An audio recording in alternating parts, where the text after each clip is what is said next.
Hello everyone, एक और important मुद्दे के साथ मैं आप लोगों के बीच आ गया हूं। आज बात होने वाली है जेई एग्जाम के बारे में और स्पेसिफिकली हम लोग जेई मेन एग्जाम के बारे में बात करेंगे। आप में से बहुत लोग मतलब मैक्सिमम जनता जेई और नीट के लिए प्रिपेयर कर रही होगी आफ्टर योर 10th एग्जाम्स। अब क्या परसेंटेज है जो जेई के लिए प्रिपेयर करता है, क्या परसेंटेज है जो नीट के लिए प्रिपेयर करता है, इन सब बातों में हम लोग नहीं फंसेंगे और जेई मेन की डिफिकल्टी लेवल को आज हम लोग डिस्कस करने वाले हैं कि ये एग्जाम निकालना इजी है, मॉडरेट है, मुश्किल है। अगर इजी है तो क्यों इजी है, अगर मुश्किल है तो क्या इसको मुश्किल बनाता है, हर चीज के बारे में मैं डिस्कस करूंगा। इसके बाद एक और स्पेशल सेशन आएगा। आप लोगों को बहुत टाइम से आप लोग पूछ रहे थे कि सर कौन सी बुक्स मैं खरीदूं, कौन सी बुक सेट को मैं परचेज करूं अगर मैं जेई को टारगेट कर रहा हूं, तो मैं बेस्ट बुक्स फॉर जेई का सेशन भी जरूर लाने वाला हूं। ठीक है। हेलो आशु, हेलो श्रुति। तो चलो यार, विदाउट एनी फर्दर डिले इस सेशन को हम लोग चालू करते हैं। सबसे पहले ना मैं तुमको एक न्यूज़ क्लिपिंग दिखाता हूं। अभी अप्रैल में एग्जाम हुआ था जेई मेन का। ठीक है, आपको पता होगा कि जेई मेन के एग्जाम बहुत सारे अब शिफ्ट्स में होते हैं। तो अप्रैल की जो शिफ्ट थी उसमें जो जेई मेन का एग्जाम हुआ था, अकॉर्डिंग टू स्टूडेंट्स, जो स्टूडेंट्स का फीडबैक था ना, उसके अकॉर्डिंग उन्होंने बोला कि मैथ्स उनको मॉडरेट लगी। ठीक है, आपका पीसीएम चलता है, मैथ्स आपको मॉडरेट लगी। चैप्टर्स के बारे में बता रखा है, आपको इसके बारे में नहीं समझना है अभी। सिर्फ और सिर्फ इन कीवर्ड्स को देखो, कौन से को, कि मैथ्स मॉडरेट थी, फिजिक्स बेहद इजी लगी है बच्चों को, केमिस्ट्री भी इजी टू मॉडरेट लगी है। तो बेटा यूजुअली आपका जो जेई मेन का पैटर्न रहता है ना, वो यही रहता है कि दो सब्जेक्ट्स आपके बहुत ज्यादा आसान आएंगे और तीसरा सब्जेक्ट कहीं पे बीच में होगा। उसको आप मुश्किल नहीं बोलोगे। अगर आपने तरीके से 2 साल पढ़ाई करी है तो आपको पेपर बहुत आसान लगेगा, चाहे कोई सा भी सब्जेक्ट का पेपर हो। उसके बाद जो मैथमेटिक्स के पर्सपेक्टिव से बात करूं, जैसे यहां पे मॉडरेट लिखा हुआ है, मैंने भी 2023 का अप्रैल का किसी शिफ्ट का पेपर देखा था। कुछ कुछ क्वेश्चन तो 10th लेवल पे बेस्ड थे। मतलब अगर अभी भी आप सर्च करोगे ना 2023 अप्रैल का जेई मेन का एग्जाम, तो मैं गारंटी दे रहा हूं, आपने अभी तक 11th 12th की पढ़ाई नहीं भी चालू करी होगी ना, तो भी आप 2 से 3 क्वेश्चन बहुत इजीली बना लोगे जो 10th लेवल पे बेस्ड है। तो आपकी जो बेसिक अलजेब्रा होती है, उससे भी बेसिक ज्योमेट्री होती है, उससे भी क्वेश्चंस कभी कभी डायरेक्टली उठकर आ जाते हैं जेईई मेन एग्जाम में, क्योंकि सिलेबस ही इतना वास्ट है हम लोगों का। तो यार अगर मैं बात करता हूं डिफिकल्टी लेवल पे on a scale of 1 to 5, ठीक है, on a scale of 1 to 5 अगर मैं डिफिकल्टी लेवल की बात करूं बच्चों, जेई मेन और जेई एडवांस 2 एग्जाम होते हैं। ठीक है, जेई मेन को क्वालिफाई करके बच्चे जेई एडवांस का एग्जाम देते हैं, आपको पता होगा ये चीज। तो अगर मैं बात करूं on a scale of 1 to 5, तो अगर जेई मेन कहीं पे ना, जेई मेन का जो स्टैंडर्ड रहता है ना, वो 2 अराउंड रहता है। अगर मैं बात करूं, आप खुद सोचो, मतलब 2.5 से भी नीचे। तो अगर मैं इसके डिफिकल्टी लेवल की बात करूं तो वो अप्रोक्सीमेटली 2 अराउंड रहता है। 2 से भी कम होगा, 2 से ज्यादा नहीं हो सकता। ईयर पे डिपेंड करता है, लेकिन 2 रहेगा अप्रोक्सीमेटली, आप इतना समझो। अगर जेई एडवांस की बात करूं तो जेई एडवांस में अच्छे क्वेश्चंस आते हैं। वैसे क्वेश्चंस की आपको प्रैक्टिस होनी चाहिए। आपको उस तरीके से अगर आपका मेंटोर टीचर सोचवाएगा तो आप जेई एडवांस में अच्छा स्कोर कर पाओगे। तो अगर मैं जेई एडवांस की बात करूं तो अप्रोक्सीमेटली 4 से लेके 4.5 आप इसकी डिफिकल्टी लेवल को रेट कर सकते हो। ठीक है, हेलो प्रियांशु, हेलो अनु, आप इसकी डिफिकल्टी लेवल को रेट कर सकते हो। अब आप खुद देखो, in terms of difficulty JEE Main आपको अभी जैसे मैं बोल रहा हूं हल्का सा लग रहा होगा कि हाँ सर बहुत आसान होगा ये पेपर क्लियर करना, तो एनसीईआरटी से थोड़ा सा ऊपर का पेपर आता होगा। मतलब अगर हम लोग एक बुक डेडिकेटेडली पढ़ लेते हैं 2 साल, चाहे वो मैथ्स की हो, चाहे वो फिजिक्स की हो, चाहे वो केमिस्ट्री हो, एक एक्स्ट्रा बुक लेके अगर हम 2 साल डेडिकेटेडली पढ़ लेते हैं तो एग्जाम निकालना बहुत ईजी हो जाएगा। सर 2 साल छोड़ो, अगर मैं 6 महीने भी डेडिकेटेडली पढ़ लूंगा तो एग्जाम निकालना ईजी हो जाएगा। आप लोग ऐसा सोच रहे होगे, है ना। लेकिन आप लोगों को मैं एक फैक्ट बता दूं, आप लोगों को मैं एक फैक्ट बता दूं कि आप लोगों का जो जेई मेन का एग्जाम होता है ना, वो 360 मार्क्स का होता है। 360 में से ना 180 मार्क्स लाना भी ना बच्चों के लिए बहुत मुश्किल हो जाता है। मतलब 360 में से 50% मार्क्स लाने वाले ना अच्छे रैंक में आ जाते हैं। तो आप ये सोचो कि अगर एग्जाम इतना इजी है तो यार बच्चे 50% भी स्कोर नहीं कर पा रहे, ऐसा क्यों हो रहा है? तो देखो, इसका सबसे जो बड़ा रीजन है, अभी कुछ मैं आपको रीजन बताऊंगा, सबसे जो बड़ा रीजन है ना, वो ये रीजन है कि बच्चे क्या करते हैं, तीनों सब्जेक्ट्स को ना इक्वली अटेंशन देके नहीं चलते हैं।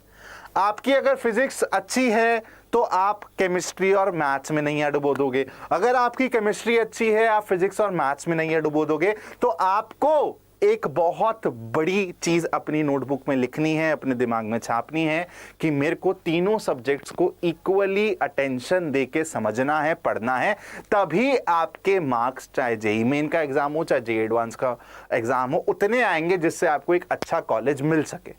अगर आप सिर्फ एक या दो सब्जेक्ट के भरोसे बैठोगे बेटा, तो आप सिर्फ और सिर्फ शायद एग्जाम क्वालिफाई कर जाओगे लेकिन अच्छी रैंक नहीं निकाल पाओगे। तो अगर आपका मोटिव है अच्छी रैंक निकालना, चाहे वो जेईई मेन का एग्जाम हो चाहे वो जेईई एडवांस का एग्जाम हो, आपको तीनों सब्जेक्ट्स पे इक्वली फोकस करना पड़ेगा। और ये रीजन है कि बच्चे जो है ना 50%, मतलब 360 में से 180 नंबर लाओगे ना तो भी बहुत अच्छे नंबर माने जाते हैं। आपके बोर्ड एग्जाम्स की तरह नहीं है जहां पे 90% यूं हंसते फिरते आ जाते हैं। आपको पता है जेईई एडवांस में 50% 55% पे रैंक 1 आ जाती है। सिमिलरली जेईई मेन पे 180 मार्क्स पे 50% पे बहुत अच्छी रैंक आ जाती है। 230 240 पे तो आप टॉप वाली कैटेगरी में आ जाते हो।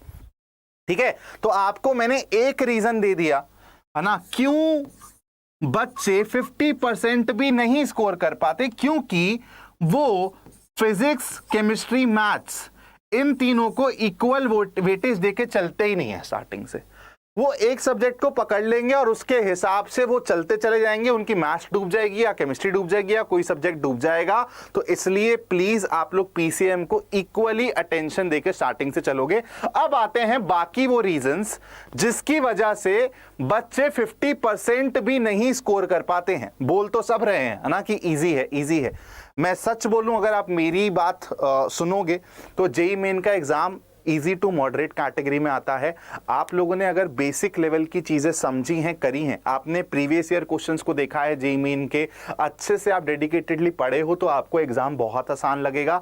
आप निकाल भी दोगे, अच्छी रैंक के साथ एग्जाम निकाल दोगे। लेकिन आपको कुछ बातों का ध्यान रखना पड़ेगा। सबसे पहला तो जो ये वास्ट सिलेबस होता है ना, इसको डील करने में ही बच्चों के बाल झड़ जाते हैं। अगर मैं सच बोलूं तो आप खुद सोचो यार, हम लोग अगर जिम की मेंबरशिप लेने जाते हैं ना, तो एक महीना रेगुलर होने में हम लोगों को बहुत मेहनत लगती है। तो आप 2 साल किसी एग्जाम के लिए डेडिकेटेडली पढ़ पाओ, उसके लिए कितना स्ट्रांग मेंटल अपने आप को मेंटली हम लोगों को स्ट्रांग करना पड़ेगा। अपने गोल की तरफ ही देखना है। अपने को पता होना चाहिए कि भाई मेरे को 2 साल डेडिकेटेडली अब इसको देने हैं। No distractions, nothing. क्यों? क्योंकि सिलेबस ही इतना वास्ट है।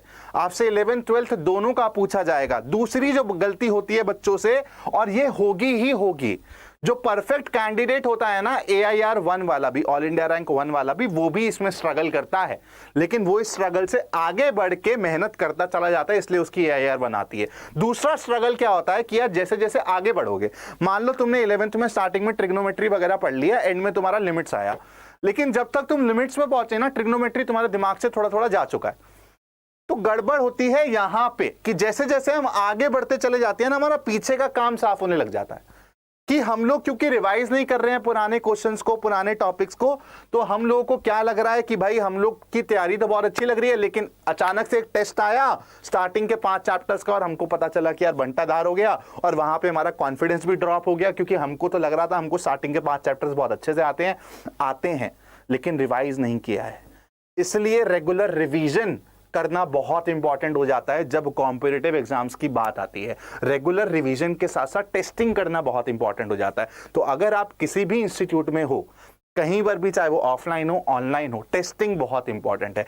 इसलिए अगर आप ऐसे इंस्टीट्यूट में हो जहां पे आपको टेस्ट नहीं किया जा रहा है हर हफ्ते पे, हर महीने पे, तो उनकी ऑर्गेनाइजेशन में जो भी एक सपोर्ट स्टाफ है उस तक अपनी बात जरूर पहुंचाना कि हमको रेगुलर टेस्टिंग चाहिए। अगर आपको टेस्टिंग नहीं मिल रही है तो फिर अगर वो मान लो नहीं सुनते हैं आपकी, तो please look for another alternative जहां पे आपकी रेगुलर टेस्टिंग हो सके, क्योंकि टेस्टिंग से ही रैंक निकलेगी।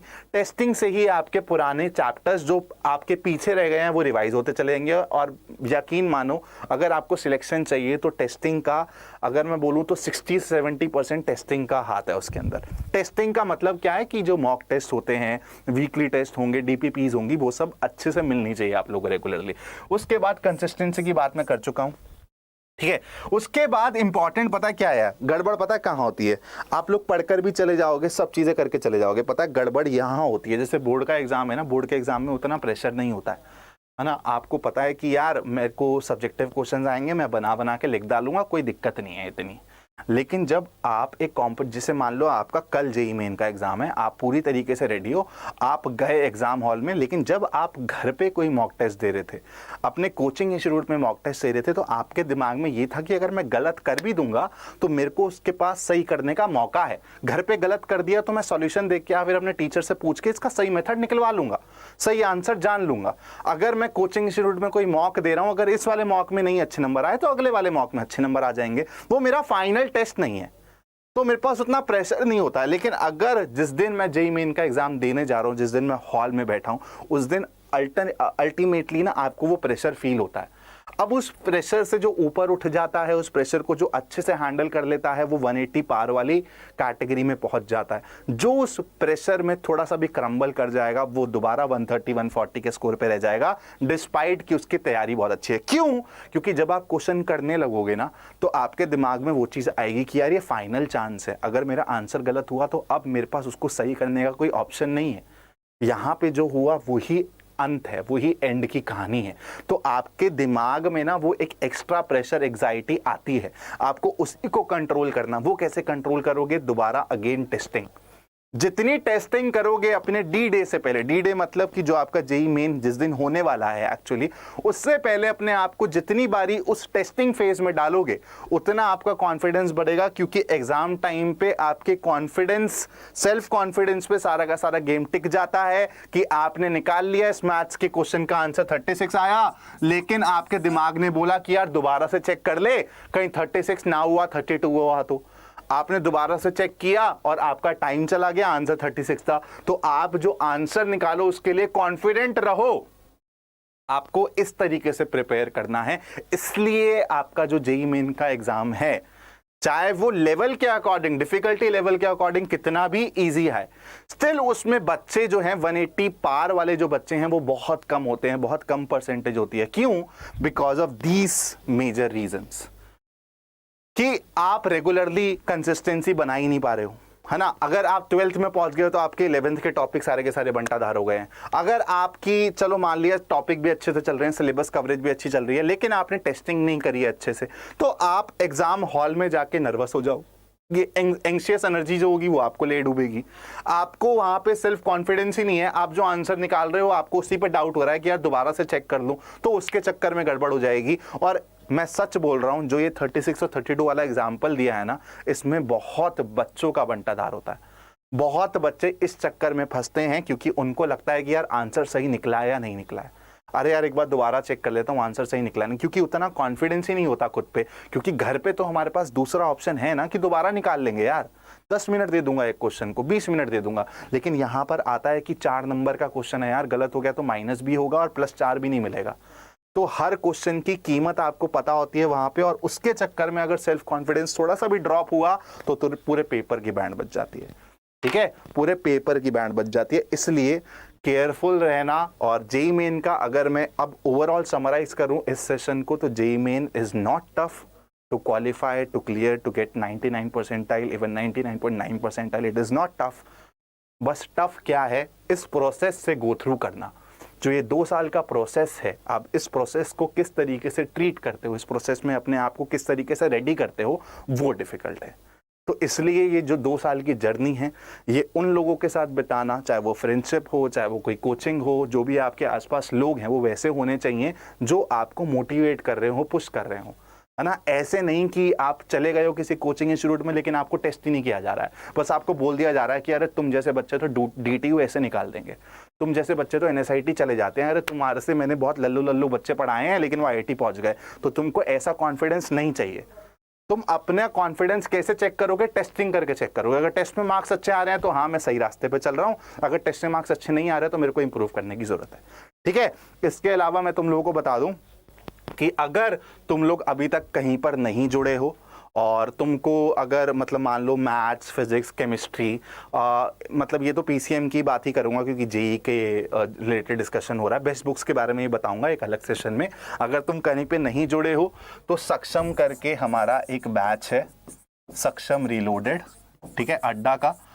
तुम लोग ऑलरेडी इसके बारे में जानते हो। जिन बच्चों को एनरोल करना था आई गेस वो कर भी चुके हैं। इसमें क्लासेस ऑलरेडी चल रही हैं, मैथ्स की प्रिंस सर ले रहे हैं और मई ऑनवर्ड्स मैं लूँगा इसमें क्लासेस, ठीक है। इसके अलावा कुछ वन शॉट्स भी आएंगे यूट्यूब पे, लेकिन वो बहुत इरेगुलरली आएंगे, उसका कोई परफेक्ट टाइम टेबल या फिर तो उसके भरोसे अगर आप नहीं बैठोगे तो मैं बोलूँगा कि ज़्यादा अच्छा है। वहाँ से आप रिवाइज कर सकते हो, कॉन्सेप्ट्स को स्ट्रॉन्ग कर सकते हो, आपको मुझसे पढ़ना है तो पढ़ सकते हो, लेकिन अगर आपको रेगुलरली एक टाइम टेबल के साथ पढ़ना है तो सक्षम रीलोडेड में एनरोल कर लो अगर नहीं किया है तो। बाकी ये आपको कोड पता ही है ना, ये कोड लगा लेना, आपको डिस्काउंट मिल जाएगा। तो चलो यार इस सेशन को यहीं पे ही अंत करते हैं। सक्षम में आऊंगा यार, मैं जल्दी आऊंगा, ठीक है। और मेरे को एक बार बता सकते हो तुम में से किस किस ने सक्षम में एनरोल कर लिया, किस किस ने नहीं किया? देखो तो सही कौन कौन बच्चा मेरे को सक्षम में मिलने वाला है। और पहला चैप्टर मैं सोच रहा हूँ कि सीक्वेंस एंड सीरीज से चालू करूँगा ना। सीक्वेंस एंड सीरीज की जो प्रॉब्लम्स होती हैं बहुत एनालिटिकल होती हैं, तो मज़ा आएगा। मतलब अगर तुम सीक्वेंस एंड, क्योंकि जब मैं अपनी जेई की तैयारी कर रहा था तो मेरे मैथ्स के टीचर ने सबसे पहला जो टॉपिक पढ़ाया था वो सीक्वेंस एंड सीरीज पढ़ाया था, तो मैं सोच रहा हूँ कि सीक्वेंस एंड सीरीज से ही चालू करें, ठीक है। हाँ, और हाँ ये भी पता है मेरे को कि कुछ बच्चे ने मेरे को मैसेज किया था कि सर हम लोग 25 तक ले पाएंगे क्योंकि वो कोई एग्ज़ाम दे रहे थे। तो इट्स ओके, तुम बाद में भी एनरोल करोगे तो तुमको रिकॉर्डेड क्लासेस मिलेंगी, तुम लोग वहाँ से अपना बैकलॉग्स क्लियर करके लाइव में जुड़ सकते हो। इसके साथ साथ तुमको सक्षम 1.0 भी मिल रहा है, तो तुम लोग अगर रिकॉर्डेड सेशन से और ज़्यादा चीज़ें जल्दी पढ़ना चाहते हो तो वो ऑप्शन भी तुम्हारे पास है, ठीक है। वो ऑप्शन भी तुम्हारे पास है, मैंने किया है, मैंने कर लिया, चलो परफेक्ट है, ठीक है। तो जल्दी मिलेंगे सक्षम रीलोडेड में। जिन्होंने नहीं किया उनके लिए ये अपडेट है कि ये कोड लगा के डिस्काउंट मिल जाएगा। अगर 25 तक का भी वेट कर रहे हो तो इट्स ओके, डिस्काउंट फिर भी मिल जाएगा। और अगर डिस्काउंट ज़्यादा चाहिए हो तो तुमको पता है मेरे को इंस्टाग्राम पे कनेक्ट कर लेना, और जो भी हेल्प हो सकती है मेरी साइड से मैं कर दूंगा। बाकी फ़िलहाल में जानने को मिला है कि इंस्टाग्राम पे कुछ फ्रॉड फेक एक्टिविटीज़ हो रही हैं मेरे नाम से, तो प्लीज़ उसको सीरियसली मत लेना। मैंने उसके लिए स्टोरी भी डाल दिया था और मैंने सोचा लाइव में बता देता हूँ। बाकी जिनको भी ऐसे डिफरेंट यूज़र नेम से रिक्वेस्ट आती है जो मेरी तरह लग रहे हैं, प्लीज़ तुमको पता है मेरी आईडी कौन सी है, तो ऐसी फेक आईडीज़ को बिल्कुल भी एंटरटेन मत करना। बाय बाय बच्चों, टेक केयर।